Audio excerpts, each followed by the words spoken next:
Hey everyone, welcome back to another video from Crazy Gamer.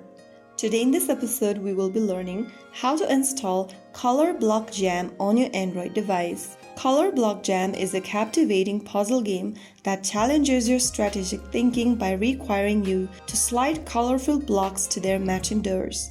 In order to install Color Block Jam on your Android, first of all, make sure that your Android device is running Android 7.0 or higher, as this is the minimum requirement for the game.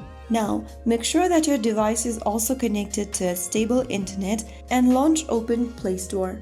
In the search box at the bottom, type down Color Block Jam. From the search results, look for the Color Block Jam application from Rollic Games and tap on Install. Wait for the application to download and install, which will take several minutes. Once it is done, click on Play to open up the game. Follow through the on-screen instructions, allow necessary permissions for the app, and then follow the in-game tutorial to understand the mechanics and begin your puzzle-solving adventure.